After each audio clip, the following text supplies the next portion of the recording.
Hola a todos, quiero compartir con ustedes Soledad del libro Una entrega inútil de John D.F. para todos mis estudiantes de décimo con mucho cariño. Soledad. Hubo un tiempo en el que las personas más viejas de mi casa empezaron a morir. Yo tendría unos 9 o 20 años y en realidad no recuerdo diferencias considerables para decidir si una edad o la otra.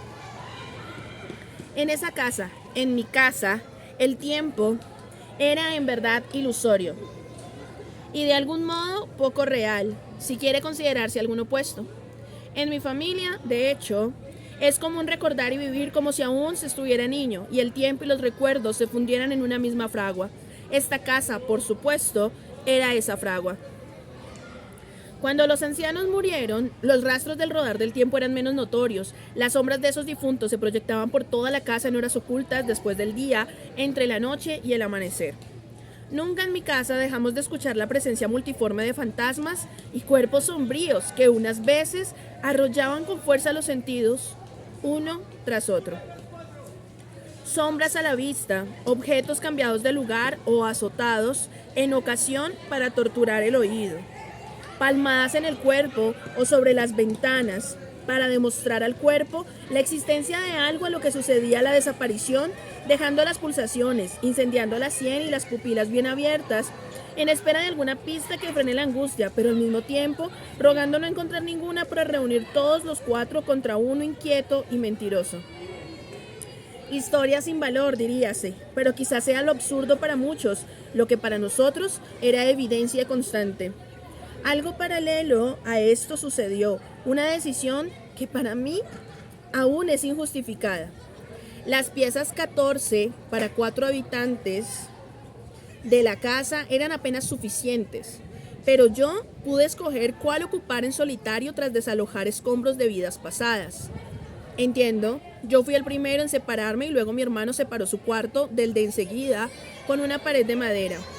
Yo escogí mi cuarto, ese en el que me aguardaba un frío tremendo que en ocasiones aparecían pequeñas gotas de agua sobre las baldosas y ampollas de pintura en las paredes.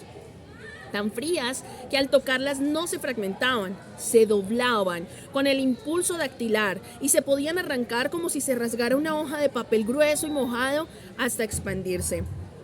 Un frío tal que ahogaba las veladoras en mi cuarto y solo se veían como pequeñas llamitas en la penumbra. Me dediqué en absurdo esfuerzo a esclarecer los factores físicos del frío en mi cuarto en los días siguientes a esa primera noche. El cuarto estaba entre los que quedan alrededor del patio central, un patio que mide cerca de 6 metros cuadrados y proporciona aire y sol permanentes a los cuartos, incluso de toda la casa. Abría la puerta y la ventana cada día para que ese cuarto viejo respirase y entibiara, pero cada noche era como si flotara allí una bruma fría que penetraba. No importa cuánto abrigo hubiera dispuesto, hasta tocar en incisiva caricia mis huesos reunidos en un montón bajo las cobijas, regalos de mi abuela y de mi madre. En mi cuarto las cosas empezaban a humedecerse y debía sacarlas al patio. Ocasionalmente, para aliviar sus fibras. También yo salía, por supuesto, y a lo mismo. Mi cuarto solo albergaba mis 2 baúles, uno con libros y otro con cosas menos personales e íntimas. Una silla de patas con forma de conos delgados que terminaban casi en punta contra el suelo y mi cama, estrecha pero nada incómoda, ya que solía dormir en una sola posición. Un día de esos, mi silla, cargando mi cuerpo con un libro, atravesó el suelo de pronto con una de sus 4 patas, hiriéndolo y llevándome una cuarta más cerca del suelo. Partí una baldosa y abrió un pequeño hueco oscuro que parecía no ser ningún problema. Esa noche tuve que levantarme porque helaba y se respiraba una humedad tremenda. Tomé la veladora y me incliné con dificultad en un crujido de mis rodillas. Traté de mirar por el huequillo en el suelo y mis pupilas se vencieron en el esfuerzo. De ese hueco, de ahí abajo, se levantaba una oscuridad más negra que el fondo de los mares y una frialdad equiparable a la de esos abismos. Hundida mi cara en el suelo, quité la mirada y dispuse el oído. Ese hueco, sordo, como una tumba milenaria, la tumba sorda, ese hueco saturado del silencio absoluto, de milenios enteros de la sorda quietud, de la sombra y la frialdad. Decidí cubrir el pequeño hueco con un trapo y tratar de dormir para averiguar de ello a la mañana siguiente. Al amanecer, luego de incontables vueltas, iris y venires, de la conciencia a la inconsciencia, del sueño más profundo, me levanté iracundo y débil a quitar el trapo y averiguar el absurdo misterio que me parecía un engaño de mis adormilados sentidos. En cuanto retiré el sello, lo único que vi fue tierra, suelo común y corriente, arena, ni siquiera la penetración de la pata de mi silla se conservaba. Estaba sellado en propio misterio, pero el frío de la noche pasada aún hacía clamar a mis huesos la salida del sol. Confundido hasta la noche, decidí por último acostarme y en cuanto cayó la casa en su propio sueño, cuando la noche duerme y el silencio existe como si reptara entre las sombras ocultándose de la luna, se alzó gigantesco y brumoso el frío y el silencio en mi cuarto. Daban las 3 en el viejo reloj que resonaba en la pared del corredor anciano, cansado también del frío y el silencio. Me levanté y eché mano a la veladora para ratificar la intuida sorpresa. El hueco abierto, como un ojo mirando hacia afuera o una boca gritando su dolor, y su grito decía frío y oscuridad. Mis pupilas, atentas al hondo vacío y mis oídos atentos al menor ruido, se estiraban de mí como si el hueco los succionara y los llevara ahogados en su seno. La tumba. Sonó una campanada e intuí que fueran las 3:30. Pero en realidad había pasado poco tiempo, unos 10 minutos quizás. Pero erraba, eran las 4:30 y mi reloj me lo gritaba como si no quisiera creerle. Había permanecido allí de rodillas 1 hora y media hipnotizado por ese hueco que ya me obsesionaba como si fuera el origen de todos los secretos en mi casa. Pensaba en ello, descubierto está el origen, cuando de un momento a otro un lejano maullido se escuchó arrastrarse fuera del hueco mezclado con cierta fetidez en la bruma que era apenas perceptible y que bajaba hasta la garganta, provocando náuseas incontenibles. Cubrí mi boca y mi nariz con mi brazo. El saco era bastante grueso para evitarme la bruma fétida. Me incliné entrecerrando los ojos con ansia de precisar el sonido. Un maullido más intenso arrastraba su cuerpo húmedo fuera del hueco mientras otro le perseguía y se transformaba. Pero al inclinarme, un olor más penetrante me hizo retroceder y en cuanto me quité sacudiendo la cabeza, me alcanzó un ruido más definido, un grito de una mujer agonizante, torturada, expulsado de pulmones cansados. Llegaba hasta el borde del suelo y se arrastraba hacia afuera. Tan pronto lo identifiqué, introduje mi dedo en el hoyo y alé los fragmentos de la baldosa que salieron con un vaho espeso que humedecía mis manos.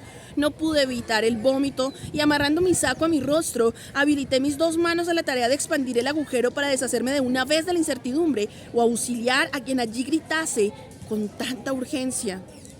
Mis manos entumecían alzando el último fragmento y mis ojos empezaron a abrirse para abrigar la imagen. Acerqué la veladora, pero qué espanto abrazó el temblor en mi pecho apretándome hasta casi perder el aliento, sin poder expandir con naturalidad mis pulmones exhaustos. Un motoncito de huesos se arrastraba entre un fango maloliente, chillando destrozado y extendiendo los huesos de un brazo hacia mi rígido cuerpo, el cadáver de un niño que era por trozos huesos roídos por los ratones y por trozos jirones de ropa y carne putrefacta, cuyo peso absurdo se mezclaba con el de infinidad de larvas retorciéndose como si buscaran un grado de abrigo aún en la podredumbre. El hueco del tamaño de un par de baldosas permitía ver que ese pequeño montón podrido se arrastraba desde lo profundo, sobre una excavación inclinada en una pendiente pronunciada. Ese chillido que trepaba exhausto se extendía a mí desde el mismo infierno, lentamente, pausadamente, como si en realidad no fuera a llegar nunca. Chillido tras chillido me atormentaba en mi estado de shock, sin respuesta alguna. Mi cuerpo detenido en el miedo absoluto, entumecido, tirado en el suelo, recostado en la pared como un muñeco viendo el hueco a la espera del brazo clamoroso, extendido a mi mano para ser ayudado a abandonar el infierno. Atónito desmayé y dormí en el templado suelo hasta oír del viejo reloj las 2 resonancias del glorioso mediodía. Por la rendija de la puerta me besaba el sol caluroso y afuera mi familia deambulaba en quehaceres habituales. Mucho tiempo tardé en preguntarme por qué estaba tendido en el piso y tan pronto la pregunta resonó en mi mente y masajeaba mi nuca, lancé mi mirada apresurada, el hueco sellado, ni un fragmento mal colocado, armadas las baldosas en su justa forma, parte a parte como si hubiesen sido armadas, con tanta dedicación que ni un fragmento faltase. Existía solamente el pequeño agujero de la silla, pero también cubierto como antes. Ni rastro de nada tan horroroso como lo que me parecía había soñado. Me agaché para satisfacer mi curiosidad y pasé los dedos sobre las baldosas para sentir cualquier grietecilla que pudiera excitar mi rostro u opacarlo en la más translúcida palidez. Pues bien, sintieron mis dedos en la segunda pasada varios saltitos que indicaban una línea que se extendía por toda la baldosa. Pasé de nuevo y con más cuidado, habían varios accidentes similares. Grietas que se encendían en mi memoria, imagen tras imagen, construyendo gritos, chillidos y gemidos que en mí se extendían tras atónitos silencios mortuorios, como si a mi mente fuera una cripta húmeda que ha guardado siempre un cadáver autor en mis sueños de pesadillas monstruosas. Me alcé rápidamente, dejando en el suelo el tremendo silencio y la cripta tenebrosa. Traje presuroso maceta, cincel y pala. El misterio no pasaría un día más sin advertir mi propia voluntad sobre su rastro. Fragmenté primero 4 baldosas, 8, antes de excavar más profundo. No he dicho aún que cada baldosa medía unos 20 centímetros cuadrados, es decir, preparé el terreno un poco menos de 1 metro cuadrado. Retiré los escombros de baldosa y una delgada capa de cemento contada para su fijación, palada tras palada. Mis pupilas tomaban el mismo aliento que mis pulmones, dedicaban su cuerpo a cada detalle emergente del húmedo hueco. Olvidé desayunar y almorzar. En la noche ya me era imposible parar. Y ante la incomodidad había tenido que retirar no sé cuántas baldosas más, haciendo en el hueco que el hueco se pegara contra la pared y dejara la cama y uno de mis baúles en un filo angustiante mientras el montón de tierra obstaculizaba la salida. Era cavar lo único que ocupaba mi atención, de no ser por la preocupación de la oscuridad que empezaba a cubrirme demasiado. Extendí la mano fuera del agujero en que me encontraba como sepultándome para alcanzar una vieja lámpara de petróleo que había estado colgada en mi cuarto como recuerdo de viejos momentos en que la energía cesaba sus nocturnos servicios en mi casa. Eché mano a los fósforos y seguí cavando sin prenderla aún. Debía durar un rato después de oscurecer completamente. Dieron las 10, en el viejo reloj resonante en el corredor sombrío y exhausto desfallecí, sin tomar agua en todo el día. Una jornada llevada a cabo con demasiada obstinación, agotadora, martilleaba mis rodillas y mi espalda, haciéndome temblar. Un sudor de todas maneras frío, ya cubierto bajo el suelo en húmeda asfixia. Me derrumbé con un montón de tierra sobre las piernas. La pala y la mitad del brazo derecho, nada pesado de no ser por mi agotamiento, me habría levantado de inmediato. Pero decidí detenerme, apagar la lámpara que estaba por agotarse y extinguirse, o al menos eso parecía. Descansar un momento y levantarme luego. Cuando consideré la posibilidad de levantarme y subir para acabar con tremenda insensatez, me di cuenta de que yacía hondo en la penumbra. La oscuridad ahogaba mis ojos y busqué a tientas la lámpara para encenderla. Tan pronto la encontré, levantándome la encendí y mi sorpresa fue mayor de lo que me atrevía a imaginar. Me hallaba sepulto entre sombras insondables. Se extendía la sombra como si estuviera parado en una gran caverna sin un ruido, como si me hallara totalmente sordo. La llama de la lámpara se esforzaba, como si yo se lo pidiera, por alumbrar más y más esa grandiosa oquedad. De pronto, un ruido distante, como grandes risas y alborotos, llegaban a mis oídos desde la profundidad. Miré arriba y no distinguía bien el hueco de mi entrada, pero decidí adelantar 1 o 2 pasos mientras escuchaba los lejanos conteos del reloj asomarse trémulos hasta avisarme de la llegada de las 12. ¿Cuánto tiempo descansé? Recordé que mirando este agujero la primera vez sucedió 1 hora y media, mientras yo creía estar fijándome en él durante unos 10 minutos. Me tranquilicé y di otro paso. Y la llama empezó a extinguirse. Yo no pensaba en eso, solo en el secreto ruido que proveía de las profundidades. De pronto, un grito estruendoso que me hizo echar para atrás todos mis valientes pasos se levantó del suelo. A mis pies se arrastraba el putrefacto cuerpo.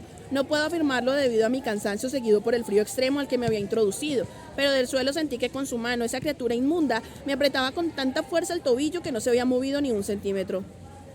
«Escúchame», empezó a silbar su voz seca, expulsada de una garganta sin carne ni, al parecer, tampoco órganos adecuados. Escucha atento y dejaré tu pierna. Dejaré, lo prometo, de gritar cada noche bajo tu cama. Este secreto que traigo, lo traigo desde el infierno, donde he estado pudriéndome desde no sé cuánto tiempo para los mortales. Inmedible quizás. Se trata solo de una respuesta, de una promesa, la promesa de responder la pregunta a mi hija Soledad. No sé quién eres y no sé de dónde está ella, pero en tus manos está la posibilidad de que oiga mi palabra. Dile, el infierno existe, abajo, hondo en la oscuridad, y la salida pronta existe para los renombrados, los vueltos a la gloria, los movidos por el pensamiento.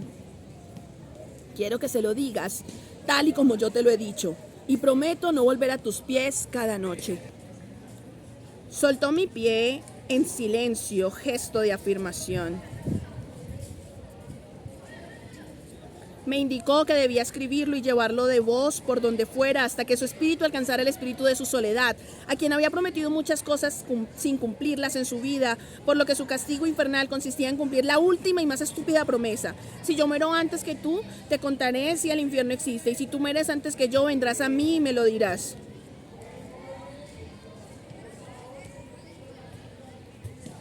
Entonces recordé lo que me dijo, pero si no cumples como yo te lo pido, escucharás los golpes de mi mano bajo tu suelo tan pronto mi viejo reloj cuente las 12 de la medianoche para recordarte que me has hecho una promesa. Y si no aceptas, no te soltaré esta noche. No tuve otro remedio que mudarme a otro cuarto. Ese maldito humedal nunca más me dejó dormir y su figura infernal nunca me encontró por fuera de él. Escribo esto solo porque le compadezco, y si ella aún vive y me lee, quizás pueda darle algún descanso, o a lo menos descanso yo de su recuerdo clemente. Gracias por escuchar.